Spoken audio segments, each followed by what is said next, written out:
Assamese film industry. এসময়ত অসমৰ লগতে ভাৰতৰ বহু ৰাজ্যত খলকনিৰ সৃষ্টি কৰা অসমীয়া চিনেমা জগতখন এতিয়া হয়তো কোনোবাখিনিত থমকি ৰৈছে।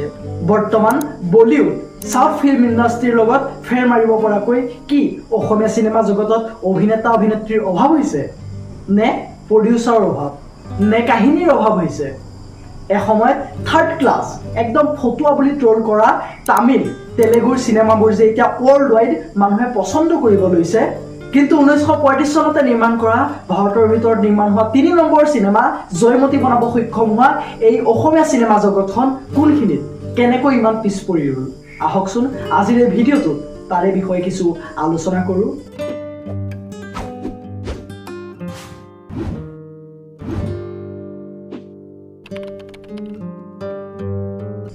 মানুহে চিনেমা কিয় চায়? এণ্টাৰটেইনমেণ্ট পাবৰ বাবে, কিবা এটা শিকিবৰ কাৰণে। আমাৰ অসমীয়া চিনেমা বৰ্তমানে পিছ পৰি ৰোৱাৰ বহুকেইটা কাৰণ আছে। তাৰ ভিতৰত এটা উল্লেখযোগ্য হ'ল যে অসমীয়া চিনেমাই ৰাইজক সেইখিনি দিব পৰা নাই যিখিনি অসমৰ ৰাইজে বিচাৰে।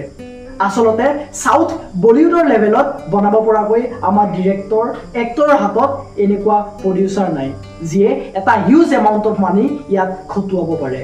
চিনেমাৰ কোৱালিটিৰ ক্ষেত্ৰতো যদি চাওঁ দেন আমি দেখা পাম যে আজিৰ নৱপ্ৰজন্মই অকণমান একশ্যন সিকুৱেঞ্চ থকা অকণমান হাই লেভেলৰ চিনেমা চাই ভাল পায়, কিন্তু আমাৰ অসমৰ ডিৰেক্টৰ এক্টৰসকলে এইবোৰ ট্ৰাই নকৰে।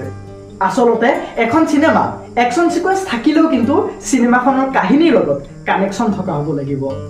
যদি সাধাৰণ গাঁৱৰ ল'ৰা এজনে এটা ভিলেইনক এটা ঘোচা মাৰোঁতেই ভিলেইনটো যদি 10 ফুট ওপৰলৈ উৰি যায় দেন সেইটোক কোনেও ছাপোৰ্ট নকৰিব, কাৰণ সেই সাধাৰণ গাঁৱলীয়া ল'ৰাটোৰ ইমানখিনি পাৱাৰ অবভিয়াছলি নাই।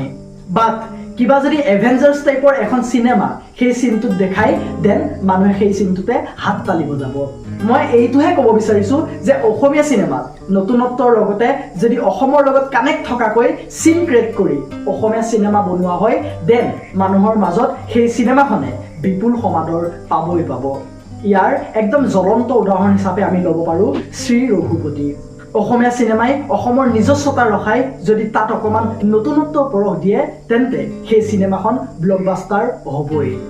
যেনেকৈ কান্তাৰা মুভিখন, সেই মুভিখন চাই আমি সেই ঠাইৰ কিছু নজনা কথা জানিব পালোঁ, আমি আৰু আগ্ৰহী হ'লোঁ তাৰ বিষয়ে জানিবলৈ। সেই তেনেকুৱা কথাই আৰু অসমীয়া চিনেমা পিছ পৰি ৰোৱাৰ আৰু এটা অন্যতম কাৰণ হ'ল লিমিটেড মাৰ্কেট।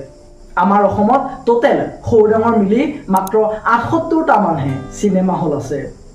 বস্তু এটা বেচিব হ'লে নিশ্চিতভাৱে দোকানৰ প্ৰয়োজন হয়। যদি সেই দোকানৰে অভাৱ হয় তেন্তে মানুহে ক'ৰ পৰা কেনেকৈ কিনিব বস্তুটো? যদি বেছিকৈ বস্তুটো বেচিব লাগে তেন্তে আমাক বেছিকৈ দোকানৰো প্ৰয়োজন হ'ব। ঠিক তেনেকুৱাই হয় চিনেমাৰ ক্ষেত্ৰতো। কিন্তু লাহে লাহে অসমীয়া চিনেমা জগতৰ ভাল দিন আৰম্ভ হৈছে। মিছন চাইনা ৰত্নাকৰৰ পিছত ৰঘুপতিয়ে আগৰ সকলো ৰেকৰ্ড ভাগিবলৈ সক্ষম হৈছে। আশা কৰোঁ এয়াই অসমীয়া চিনেমাৰ সোণালী দিনৰ আৰম্ভণি। Back to back Assamese cinema আহি থাকক, অসমীয়া চিনেমা পেন ইণ্ডিয়া পৰ্যায়লৈ যাওক, শেষত তাৰে কামনা কৰিলোঁ। That's it for today. এই ভিডিঅ'টো আপোনাৰ ফেমিলি ফ্ৰেণ্ডছ সকলোলৈকে শ্বেয়াৰ কৰক আৰু আপুনিও চেনেলটো ছাবস্ক্ৰাইব কৰি ভিডিঅ'টোত লাইক আৰু কমেণ্ট কৰক। এই ভিডিঅ'টো শেষলৈকে চোৱাৰ বাবে ধন্যবাদ। জয় আই অসম।